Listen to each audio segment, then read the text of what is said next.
Elias Rowan never planned to live on a space station that smelled faintly of metal, spice, and recycled air.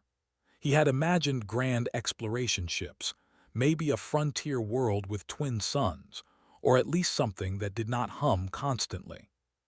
But life had other plans, and so Elias found himself on Habitation Ring 7 of the Concord Exchange, a place where hundreds of species met to trade, argue, negotiate, and occasionally panic together. He was a systems engineer by trade, not a famous one, not a heroic one. Just competent enough that when something broke, people eventually pointed at him and said, "Ask the human." That was how he survived. The day his life became strange started quietly, too quietly.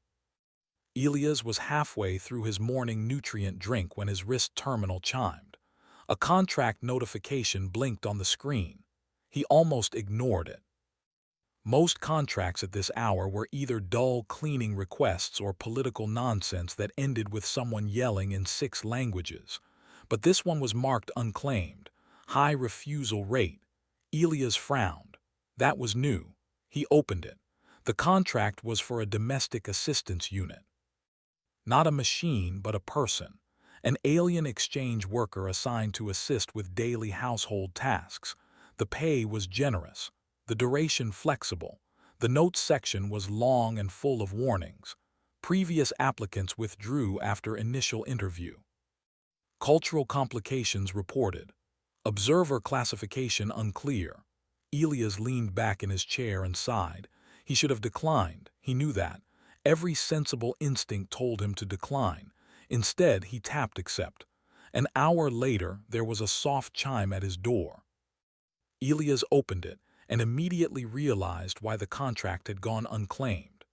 The being standing in his doorway was tall and narrow, with smooth blue-gray skin and eyes like polished glass.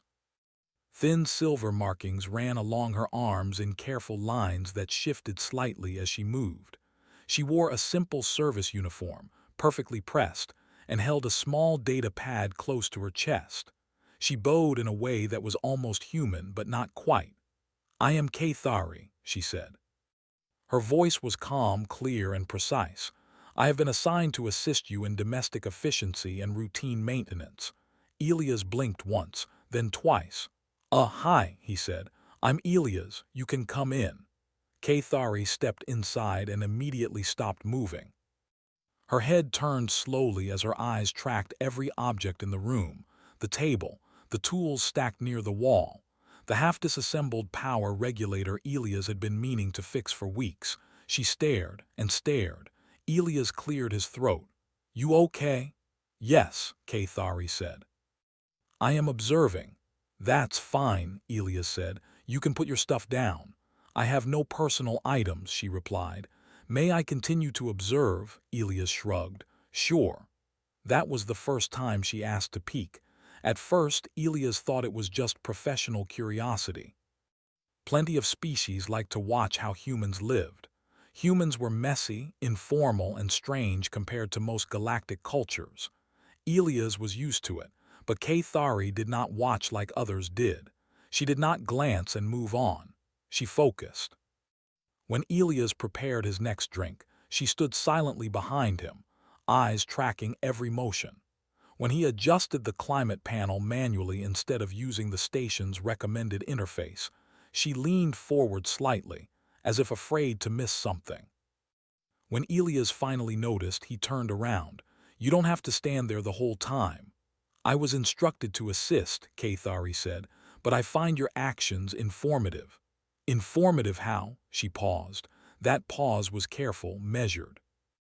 "You perform tasks without reference," she said. "You do not consult protocol or seek external approval." Elias laughed softly. "Yeah, well, if I waited for approval every time something needed fixing, this station would fall apart." Kathari tilted her head. "That is statistically unlikely." "Tell that to the station," Elias said. Later that day, something small broke. A power conduit in Elias' living unit flickered and failed, plunging half the room into dim emergency lighting. Elias groaned, grabbed his tool kit, and knelt by the wall panel. Maintenance will arrive in 4 hours, Kathari said, reading her data pad. I know, Elias replied. That's why I'm fixing it now. You are not certified for structural power repair, she said. On paper, Elias said. Hand me the yellow tool, she did. Kathari watched closely as Elias removed the panel, examined the wiring, and rerouted a damaged line with practiced ease. He did not rush, but he did not hesitate either. When sparks jumped, he adjusted. When a connection resisted, he improvised. The lights returned. Kathari did not speak for a long time. Was that wrong? Elias asked. No, she said slowly. It was effective. That night, while Elias slept, Kathari sat perfectly still near the window. Her eyes glowed faintly as she replayed recorded observations. She tagged moments, decisions, deviations. She marked them all as important. Over the next few days, her requests became more specific. May I observe your repair process again? May I stand closer while you work? May I record your hand movements? Elias found it odd but harmless. Knock yourself out, he said. Just don't post it anywhere embarrassing. I will transmit it only to my superiors, she replied. Elias paused. Wait, what? She looked at him. Is that undesirable? He considered it, then shrugged. As long as they don't start asking me for reports. They will not, she said. She was wrong. On the third day, the station's water recycling system stuttered. Alarms echoed through the ring. Species panicked. Committees formed instantly. Elias sighed and grabbed his jacket. Kathari followed. You are not assigned to this emergency, she said. Someone has to fix it, Elias replied. Might as well be the guy who knows where the valves are. May I observe? She asked. He looked at her, then nodded. Fine. The recycling hub was chaos. Engineers argued. Supervisors argued louder. No one touched anything. Elias pushed through, crouched beside a console, and started working. He listened to the machine.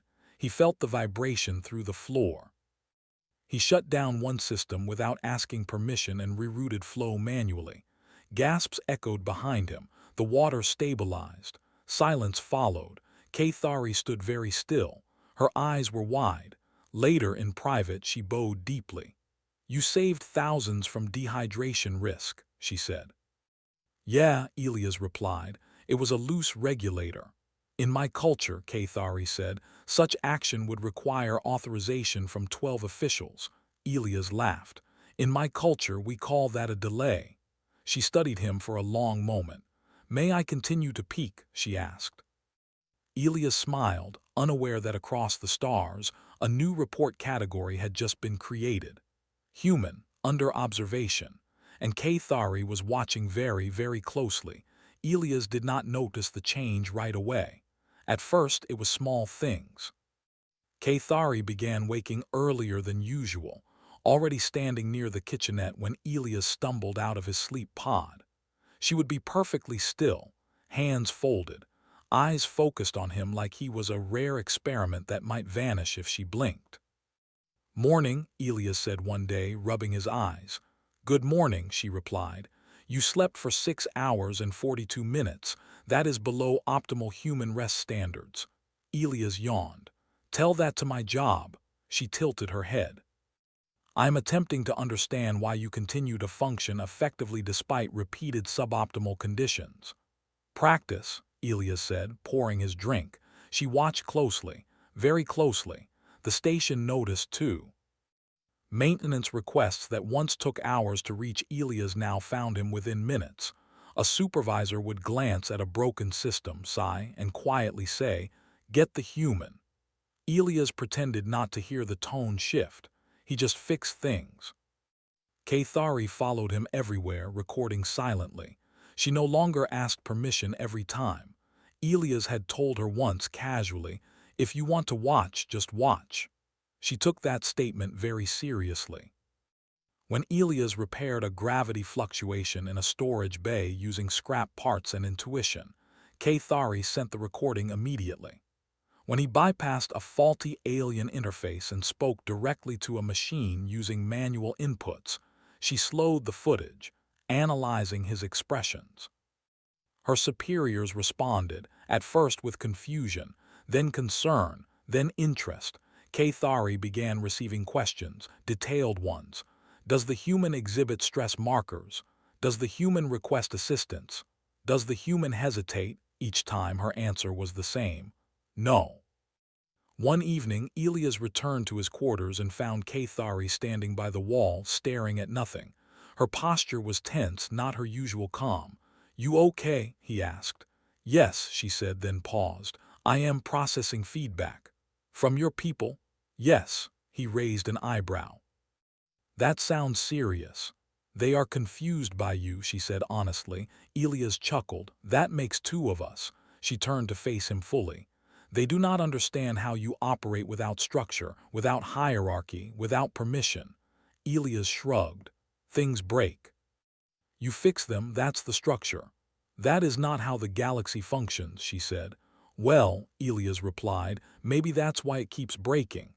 That night the station suffered a partial communication blackout. Panic spread fast. Without interspecies translators and network coordination, misunderstandings escalated into shouting matches and near violence. Security forces locked down entire sections. Elias was in the middle of it when the lights flickered. He stopped walking. Kathari noticed. "You sense that?" "Yeah," Elias said. "That flicker wasn't random. He changed direction without informing anyone." "You are deviating from assigned safe routes," Kathari said. "Trust me," Elias replied. They reached a sealed relay junction filled with engineers arguing loudly in multiple languages. No one was fixing anything. Elias stepped forward. "Move." They stared at him. "I said move." Something in his tone worked. They stepped aside. He opened the panel, frowned, and began pulling components free. "You are not authorized," someone shouted. "Then stop me," Elias said calmly. No one did. Kathari recorded everything. The relay came back online in minutes. Later, security reports described the incident as unexpected but effective human intervention. Kathari's people described it differently. They called it command presence. The next morning, Kathari asked a question she had never asked before. "Elias," she said, "why do you accept responsibility for systems that are not yours?" He thought about it. "Because if I don't, someone gets hurt." "In my culture," she said, "responsibility is assigned, not assumed." "Then your culture must lose a lot of time," Elias replied. She absorbed that quietly. Soon, other aliens began to notice Kathari's behavior. They whispered about the way she followed the human, about how she mirrored his posture slightly when standing near him. One even asked Elias, "Is she your superior?" Elias laughed. "No. She's my maid." Kathari did not correct him. She did not see herself as a maid anymore. She saw herself as a student. Her imitation began small. She started questioning inefficient routines.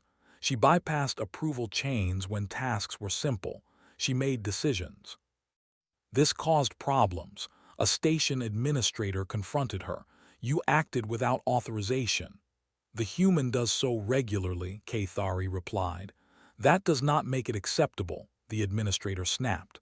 "But it makes it effective," she said. The administrator had no answer. Reports began circulating, not public ones, quiet ones, risk assessments, human adaptability high, human autonomy tolerance extreme, human problem-solving speed alarming. Elias remained unaware. He just noticed that doors opened faster now, that people listened when he spoke. That argument stopped when he entered a room. One day, Kathari asked, "Do you understand that you are being watched?" Elias smirked. "You've been watching me since day one."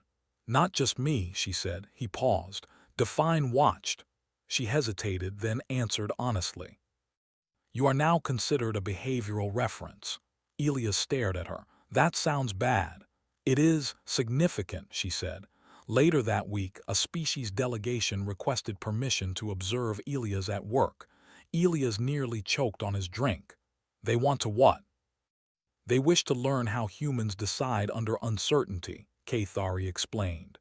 "Tell them I don't have a manual," Elias said. That is precisely why they are interested, she replied. The observation session was tense. Alien stood behind transparent barriers, watching as Elias fixed a malfunctioning atmospheric filter. He worked as always, calm, focused, improvising when needed. When he finished, there was silence. One observer asked, "How did you know that would work?" Elias shrugged. It made sense. The observer turned pale. Afterward, Kathari bowed again, deeper than before. "You have altered their perception," she said. "Of what?" Elias asked. "Of humanity," she replied. That night, Kathari sent her largest report yet. It ended with a warning. Humans do not seek control. They assume responsibility. If integrated improperly, they will unintentionally dominate systems simply by fixing what others hesitate to touch. Her superiors replied with a single directive: continue observation. Do not interfere. Kathari looked at Elias, laughing at something on his terminal, unaware of how much the galaxy was changing around him. She continued to peek. And now, so did everyone else. The day everything changed did not begin with alarms. That was what made it dangerous. Elias was in the lower maintenance ring, checking a pressure valve that had been acting strange for weeks. Kathari stood nearby, quiet as always, watching his hands, his posture, the way his eyes moved before his tools did. "You have been tense since waking," she said. Elias shrugged. "Station feels off." "That is not a measurable condition," she replied. "Doesn't mean it's wrong," he said. Before she could respond, the floor vibrated. Not hard, just enough for Elias to freeze. "There," he said softly. Kathari's eyes widened. "You detected that through sensation alone." "Yeah," Elias replied. "That wasn't normal traffic." The lights dimmed. Then the alarm screamed. Red emergency lights flooded the corridor. The station's calm artificial voice broke apart into overlapping warnings in multiple languages. Pressure loss, power instability, structural stress. Kathari's data pad lit up with alerts faster than she could process them. "This scale of failure is statistically possible," Elias cut in. "Come on." They ran. Crew members panicked in the corridors.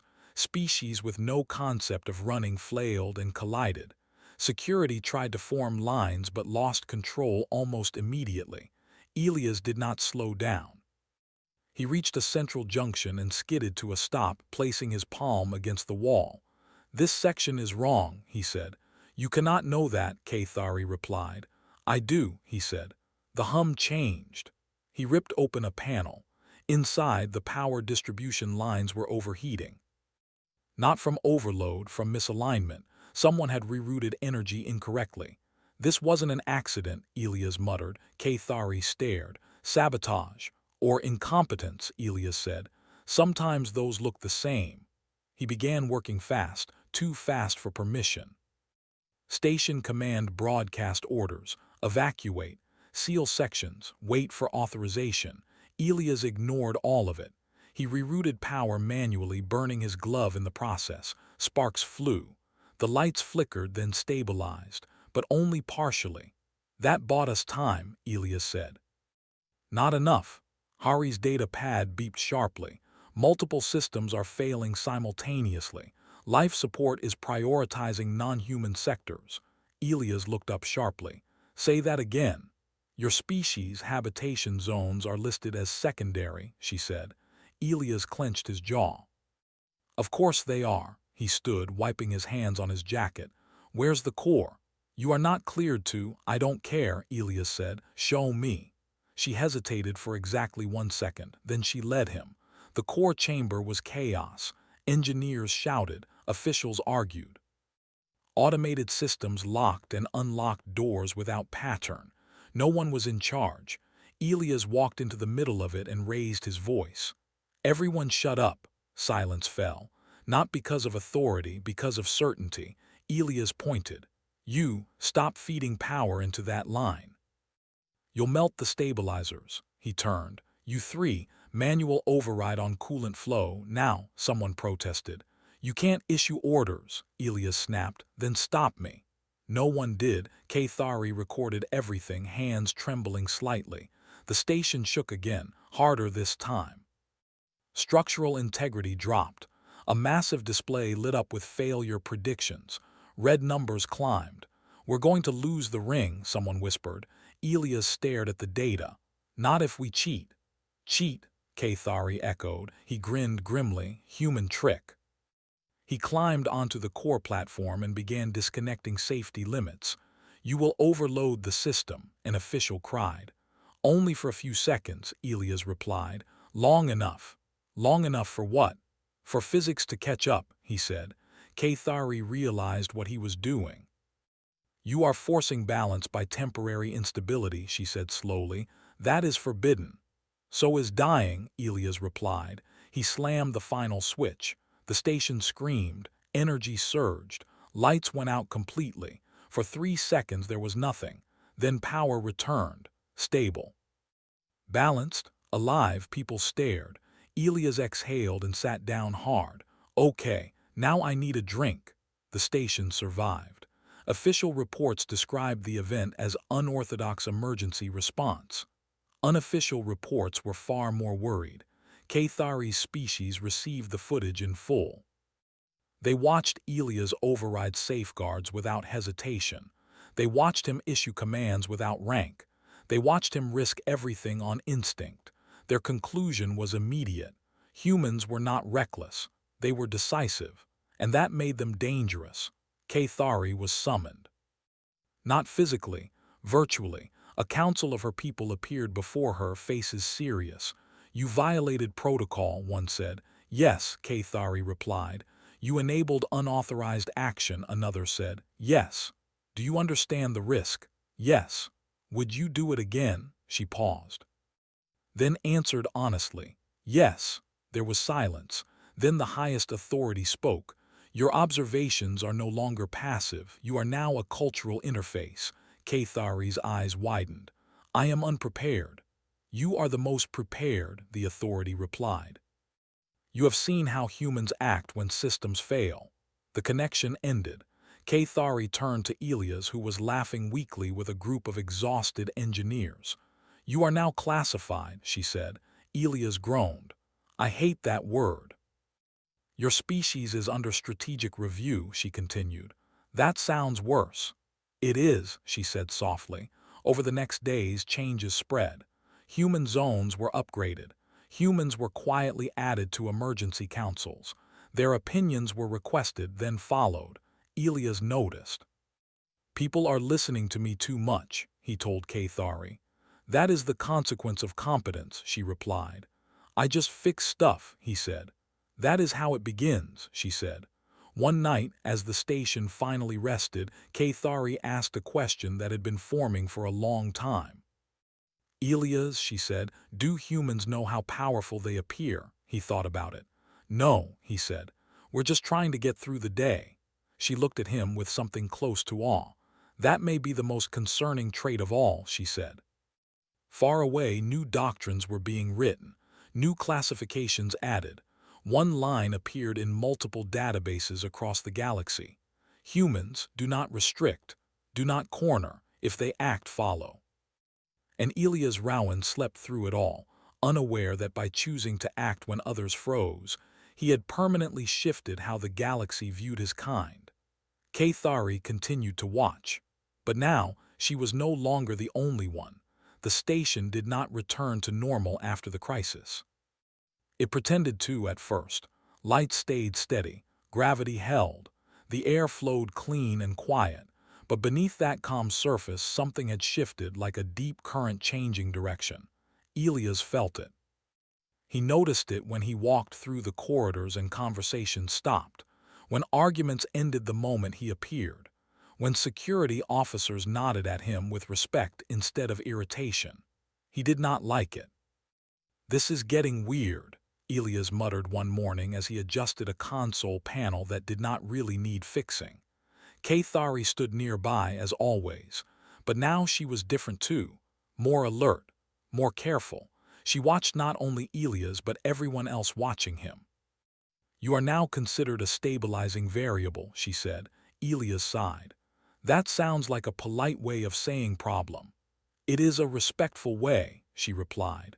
Requests started coming in that were not about broken machines. A delegation asked Elias to attend a planning meeting, not to speak, just to observe. He refused. Another group asked him to review emergency procedures informally. He ignored them.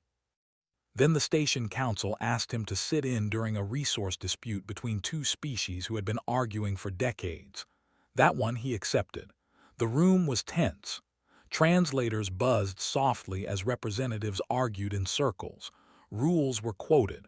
Protocols cited. Old grievances repeated. Elias listened for 10 minutes. Then he raised his hand. Everyone froze. "You're both fighting over the same thing," he said simply, "and neither of you actually needs all of it." The room went silent. One representative snapped, "That is not how allocation works." Elias leaned forward. "Then change how it works." Silence deepened. Kathari watched closely. "Split access by time, not ownership," Elias continued. "You both get what you need, no one gets what they want, and the problem stops." The representative stared. Then one asked quietly, "Is that allowed?" Elias shrugged. "It works." 2 hours later, the dispute ended. Word spread fast. Humans began being invited into rooms they were never meant to enter. Not as leaders, not as rulers, as something else. Fixers. That worried a lot of people. It worried Kathari's people even more. She began receiving urgent messages, not orders, questions. How do we limit influence without provoking resistance? How do we integrate without surrendering authority? What if humans do not accept restraint? Kathari had no good answers, because Elias did not act like someone seeking power. He acted like someone tired. One night, Kathari found him sitting alone near a viewport staring at the stars. "You should rest," she said. "I am," he replied. "This is resting." She hesitated, then asked, "Why do you resist recognition?" He laughed softly. "Because recognition turns into responsibility and I already have enough." "You accept responsibility constantly," she said. "For people in front of me," Elias replied. "Not for systems I don't control." She processed that slowly. Meanwhile, other species began copying human behavior. Not fully, just pieces. Shorter meetings, fewer approvals. Decisions made by the person closest to the problem. Efficiency rose. So did fear. A senior official confronted Kathari privately. "You are spreading human influence," they accused. "I am observing and learning," she replied. "You are encouraging deviation." "Yes," she said calmly, "because deviation solved problems protocol could not." The official looked unsettled. "You are changing." Kathari inclined her head. "So is the station." Then came the test. It did not announce itself. A trade convoy arrived early, carrying volatile materials that required perfect timing and coordination.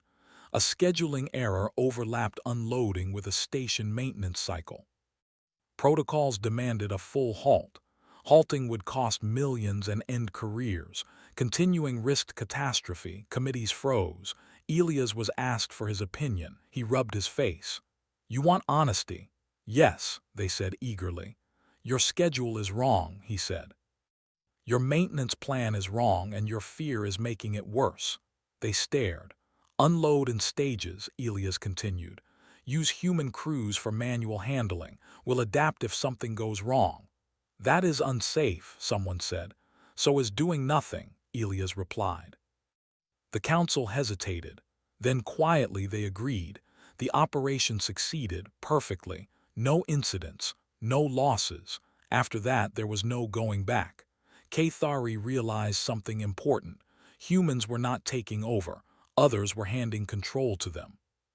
Because humans made things simpler, that scared the galaxy. Kathari was summoned again. This time the council's tone was different. "You are to moderate human exposure," they said. "How?" she asked. "Reduce observation, limit access, encourage boundaries." She thought of Elias exhausted fixing things because no one else would. "That may not be possible," she said carefully. "Why?" Because humans do not seek authority, they respond to need. If a system fails near them, they will act. Silence followed. Finally, the council asked the question none of them wanted to ask. What happens if humans disagree with us? Kathari answered honestly. Then you should listen. The connection ended abruptly. That night, Kathari did something new. She stopped watching Elia's work. Instead, she helped, not by following instructions, by anticipating. She handed him tools before he asked, adjusted systems while he focused elsewhere, made small decisions without waiting. Elias noticed. "You're getting good at this," he said. "I am learning," she replied. "From watching, from doing," she said. He smiled. That smile mattered more than any report. Across the station, a quiet rule spread. If a human was present during a crisis, defer to them. Not because they demanded it, because things ended better when they did. Kathari stood by the viewport again later, watching ships come and go. She understood now. Peking was never about curiosity. It was about trust. And the galaxy had started trusting humans far more than it was ready to admit. Soon that trust would be tested. The test came without warning, the way all real tests did. Elias was repairing a minor coolant leak when the station lights dimmed in a way he had never seen before. Not a flicker, not a failure. A controlled dim like the station itself was holding its breath. He froze. Kathari felt it too. She did not need instruments anymore. She had learned the human way of noticing things before they became disasters. "This is deliberate," she said. Elias nodded slowly. "Yeah. Someone's pulling strings." Before alarms could sound, a station-wide message replaced them. "Calm, official, too calm. Attention all personnel. Due to an external security event, command authority has been temporarily transferred to external oversight." Elias felt his stomach drop. That's not good. External oversight meant distant powers, committees far away, people who had never walked these corridors or fixed these systems with their own hands. Kathari's data pad filled with alerts. Her skin markings shifted in patterns Elias had learned meant stress. "They have enacted a containment directive," she said. "Human personnel are being reassigned away from critical systems." Elias stared at her. "They're what?"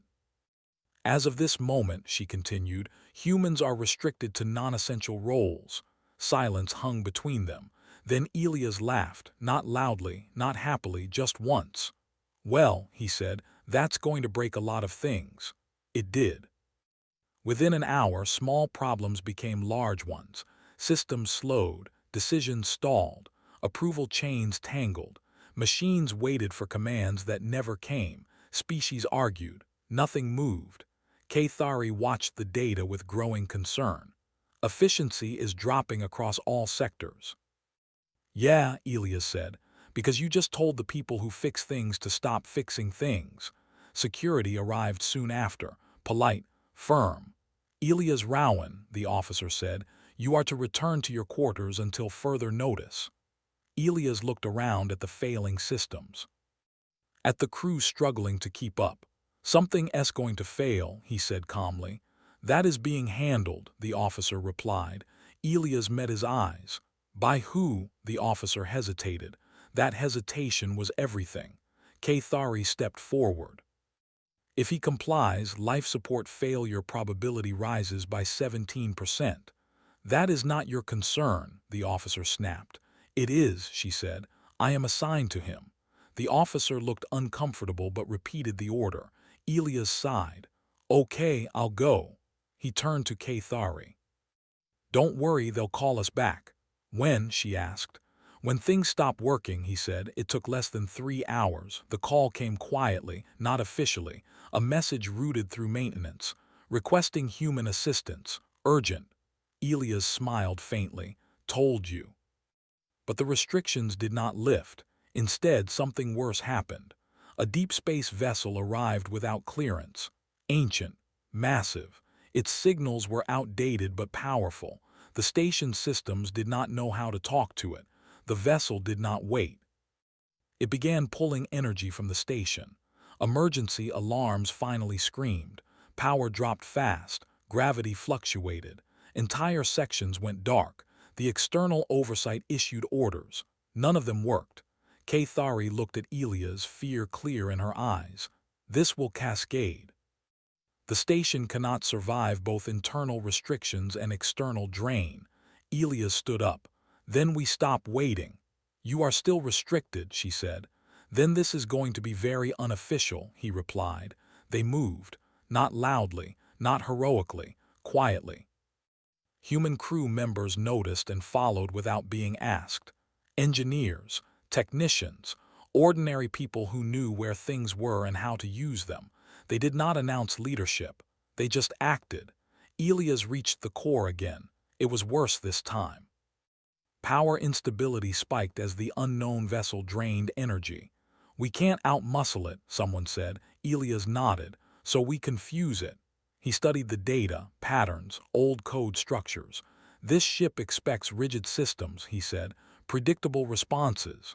So, Kathari asked. So we don't give it that, he replied. They broke the rules.